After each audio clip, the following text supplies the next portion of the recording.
mabuting balita ng Panginoon ayon kay San Lucas. Pumunta si Jesus sa Nazaret, ang bayan kung saan siya lumaki. Gaya ng kanyang nakaugalian, pumasok siya sa sinagoga ng araw ng pamamahinga. Tumayo siya upang bumasa ng kasulatan at ibinigay sa kanya ang aklat ni Propeta Isaías. Binuksan niya ito sa dakong kinasusulatan ng ganito: Ang Espiritu ng Panginoon ay sumasa akin, sapagkat hinirang niya ako upang ipangaral sa mga mahihirap ang magandang balita. Isinugo niya ako upang ipahayag sa mga bihag na sila'y lalaya at sa mga bulag na sila'y makakakita. Isinugo ako upang palayain ang mga inaapi at upang ipahayag ang panahon ng pagliligtas ng Panginoon. Inirolyo niya ang kasulatan, isinauli sa tagapag-ingat at siya'y naupo. Nakatitig sa kanya ang lahat ng nasa sinagoga at sinabi niya sa kanila, "Ang kasulatang ito na inyong narinig ay natupad ngayon." Pinuri siya ng lahat at humanga sila sa kanyang napakahusay na pananalita. "Hindi ba ito ang anak ni Jose?" tanong nila. Kaya't sinabi ni Jesus, "Tiyak na sasabihin ninyo sa akin ang kasabihang ito, Manggagamot, gamutin mo muna ang iyong sarili. Marahil sasabihin pa ninyo, gawin mo rin dito sa inyong sariling bayan ang mga nabalitaan naming ginawa mo sa Capernaum." Tandaan ninyo, walang propetang kinikilala sa kanyang sariling bayan. Ngunit sinasabi ko sa inyo, maraming byuda sa Israel noong panahon ni Elias nang hindi umulan sa loob ng 3 taon at nagkaroon ng taggutom sa buong lupain. Subalit, hindi pinapunta si Elias sa kanino man sa kanila, kundi sa isang byuda sa Sarepta, sa lupain ng Sidon. Sa dinami-dami ng mga may ketong sa Israel noong panahon ni Eliseo, wala ni isa mang pinagaling at nilinis, maliban kay Naaman na isang taga-Syria. Nagalit ang lahat ng nasa sinagoga nang marinig ito. Nagsitayo sila at itinaboy siyang palabas papunta sa gilid ng bundok na kinatatayuan ng bayan upang ihulog siya sa bangin. Ngunit dumaan siya sa kalagitnaan nila at umalis. Ang mabuting balita ng Panginoon. Mapagpalang araw sa inyong lahat. Welcome po sa ating Gospel in a Nutshell. Mga kapatid, sa ating Ebanghelyo ngayon, ipinakita sa atin ni San Lucas ang isang mahalagang tagpo sa simula ng pampublikong ministeryo ni Jesus. Siya'y bumalik sa Nazaret, ang bayan kung saan siya lumaki, gaya ng nakagawian. Siya ay pumasok sa sinagoga tuwing araw ng pamamahinga. Inabot sa kanya ang aklat ng propetang si Isaías at binasa niya ang mga salita, "Sumasa akin ang Espiritu ng Panginoon, sapagkat pinahiran niya ako upang ipangaral ang mabuting balita sa mga dukha. Sinugo niya ako upang ipahayag ang paglaya ng mga bihag, ang pagbabalik ng paningin sa mga bulag, at ang pagpapalaya sa mga inaapi, upang ipahayag ang taon ng pagpapala ng Panginoon." Pagkatapos ay ipinikit niya, isinara niya ang aklat at sinabi, "Ngayong araw na ito ay natupad ang kasulatang inyong narinig." Sa simula, namangha ang mga tao.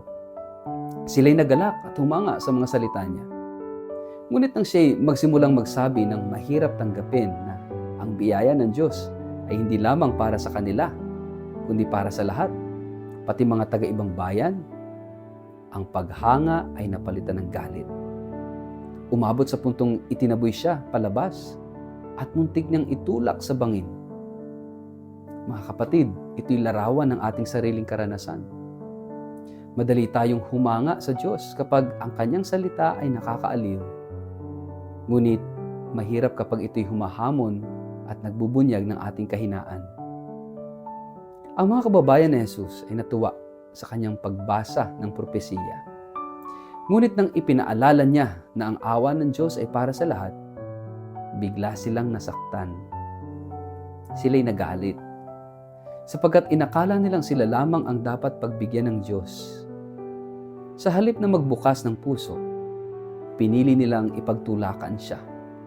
Makikita natin ang dalawang mukha ng ating pananampalataya. Una, tayo ay madaling tanggapin ang Diyos kapag siya'y nagbibigay ng kaginhawahan at pagpapala.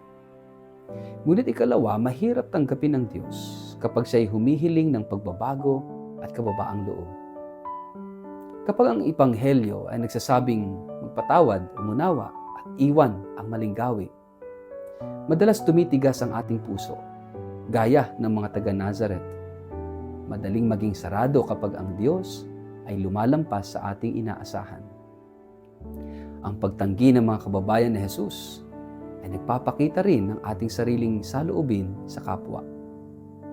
Ilang beses ba tayong naglagay ng limitasyon sa ating pakikitungo?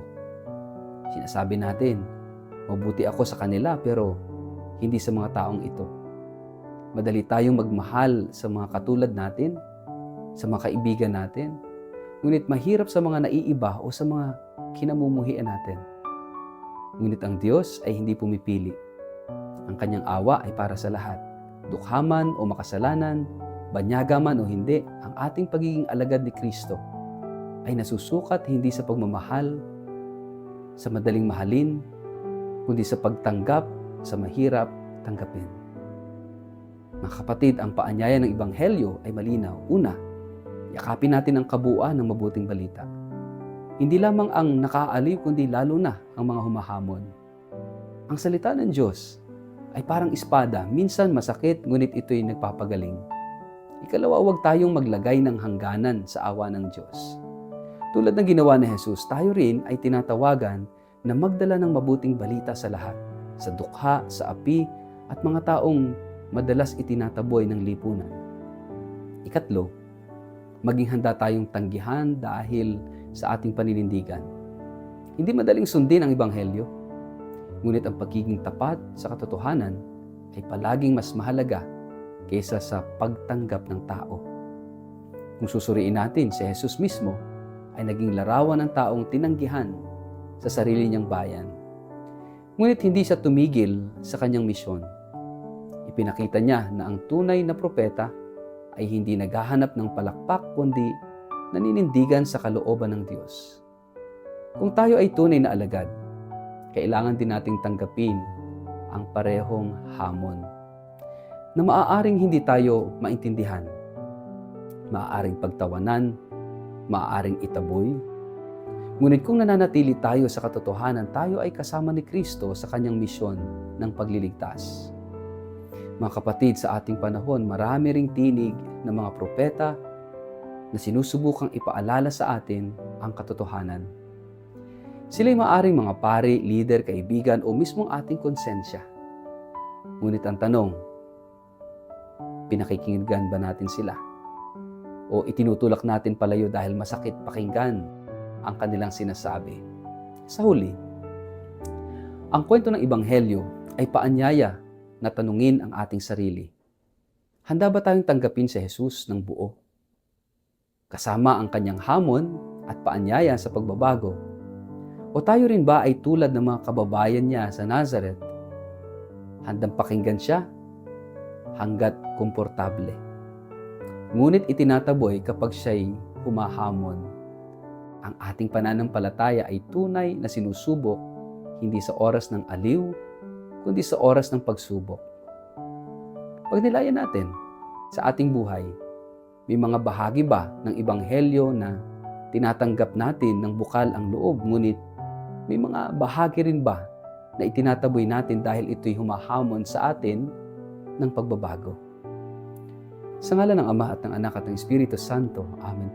Panginoong Jesus, Ikaw na tinanggihan sa sariling bayan, turuan mo kaming tanggapin ka ng buo sa aming buhay. Buksan mo po ang aming puso upang yakapin hindi lamang ang ginhawa, kundi pati ang hamon ng iyong mabuting balita. Palakasin mo kami upang maging tapat na saksi ng iyong awa at katotohanan, kahit sa gitna ng pagtutol at hindi pagtanggap. Amen. Pagpalain po kayo't ingatan ng makapangyarihang Diyos, Ama, Anak at Espiritu Santo.